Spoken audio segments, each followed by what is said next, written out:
როგორც კი რეაქცია მოყვა იმ ერთვიან მოწამლას ჰაერში, ეგრევე წვიმა გამოგვიწერეს. მსგავსი არ ყოფილა ზაფხულშიც კი, როცა ტემპერატურა 50 გრადუს აღწევდა და ზამთარში ეს ყველაფერი ვისაც რეალობა გვიჭრა და ბუნებრივი გონია, თქვენ არაფერი არ გეშველებათ, მე თქვენზე არ მაქვს ლაპარაკი, მე ველაპარაკები იმათ, ვინც აზრზე არის, რა ხდება და ვისანაც კიდევ არის ფის მადლი. ბოლო ხანაში საქართველოში არნახული შემოტევა აქ იმ ტრეილერების, საქართველო-აზერბაიჯანის საზღვარზე რომ თურქული თვითმფრინავი ჩამოვარდა, ის იყო ქიმტრეილერი. დიახ, ერთ-ერთი ყველაზე ძლიერი იარაღი არის ქიმტრეილერები და შემდეგ მოდის ჰარპი, რითაც აკონტროლებენ კლიმატს. 2017 წელს ილონ მასკმა განაცხადა, რომ 60,000-მდე თანამგზავრის გაშვებას აპირებს დედამიწის გარშემო, რომ შექმნას ერთგვარი ქსელი, რის შედეგადაც ის გააკონტროლებს აბსოლუტურად ყველა წერტილს. ეს ნიშნავს იმას, კლიმატიდან დაწყებული ბუნება, წყალი, ჰაერი მის ხელში არის.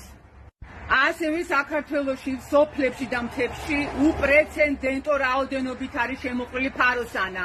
ფაროსანა, რომელიც მან ამასი სათითაოდ არ მოკლავ, იმას არანაირი შხამი, არაფერი არ შველის, ვერაფერი ვერ ხოცავს და ვითომ ამის მოსასპობად უშვებენ რაღაცა სითხეებს და სნარებს სოფლებში და მთებში. ამ დროს კი მცენარეები, მწერები და ფრინველები იხოცებიან და იშხამებიან.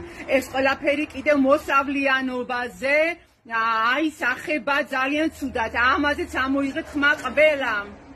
ევროპის რიგ ქვეყნებში და ამერიკის შტატში ქიმტრეილერები აკრძალულია კანონით, მათ სასამართლოში უჩივლეს და სასამართლომ გაამართლა მათი საჩივარი. იმიტომ რომ ზუსტად ქიმტრეილერებით და ჰარპით ხდება არნახული ზიანის მიყენება ბუნებაზე და ადამიანების სიცოცხლეზე. საქართველოში რით ვერ მიაღწიეს იმ ციფრს, რასაც ელოდებიან მსხვერპლით, დაავადებებით, ავადმყოფობებით, ბავშვები ამდენი რომ იხოცება, კიბოთი ეს ბუნებრივი ვის გონიათ, გარდა იმის რომ სოციალურად დაუცველებში 60%-ია მოსახლეობის, 77,000 ბავშვი ოფიციალურად შიმშილობს, ამას არ გვაკმარებენ და გვწამლავენ და გვშხამავენ კიდევ ხელოვნურად, მედიცინიდან დაწყებული. და ბოლოს იცოდეთ, რომ არავინ არ არის თქვენი პატრონი გარდა ჩვენ ისევ ერთმანეთისა და ღმერთისა.